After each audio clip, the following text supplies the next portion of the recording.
In today's tech tip, we're going to talk about your Schoology course organization, and we're looking at this from the student's point of view. We've had a lot of comments and questions from um, support facilitators, students, parents having problems finding things within teacher Schoology courses. So I just wanted to point out a couple of tips that would really help you. When I think about organization, I think back to me being a student, and yes, I'm going to date myself, but the Trapper Keeper was like the thing back then. It could keep you organized. You had the folders, you could find where everything was. So you had that Trapper Keeper organization, and then you had the just cram everything in your backpack organization. And looking at different Schoology courses, some of them are Trapper Keeper Schoology courses, nice and organized, and some of them are just throw everything in there and don't worry about it. So when you're looking at your Schoology course from the student's point of view, so if your students are using an iPad, you want to look at your course on the iPad view. If they're on the MacBook, use your MacBook. Look at it or ask your students, can they find your materials? And then once they find them, do they know what to do with them when they find them? So, can they find your materials? How are they organized? Are you using folders? I don't recommend unpublishing things because when you unpublish them, the students can't see them again, can't go back and review for EOCs.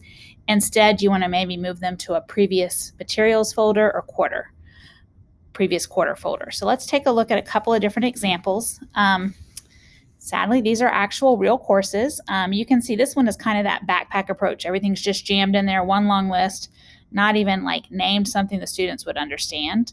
This would be really difficult for a parent, a student, a support facilitator to find what they're supposed to be looking for. This organization is nice. It's got folders, and it would make sense to a teacher because we're real familiar with the standards, but it may be a little bit tougher for the student to find what they're supposed to be doing. These are some examples of other courses that are organized pretty well. You can see sometimes you might organize by day of the week, depending on what you do. This one's kind of set up by quarters, and they've even hidden all of the previous work. You can see over here is hidden in this quarter 2 folder, so the students can go back and find it if they need it, but they're not looking at it every time they go into the course. You also may break it up by section. You could break it up by big idea, big topic, kind of what makes sense for you and your students in your class. I like to think you should be able to walk somebody through on the telephone where to find something quickly. So it should be, you're going to go to the red reading folder and you will find it in Thursday, or it's just a few steps to get to where they need to be.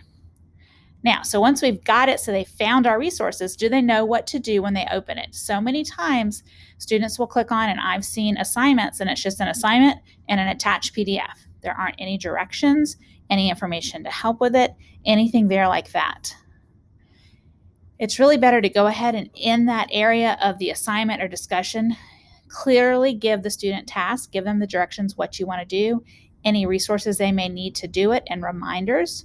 Remember, most of your students will be in class or via Zoom and hear you talking about it, but sometimes they either are absent going back looking at the work and won't know what to do if the directions aren't there, or maybe they need to review what they heard in class. So make sure it's very clear they know what to do when they find your assignments.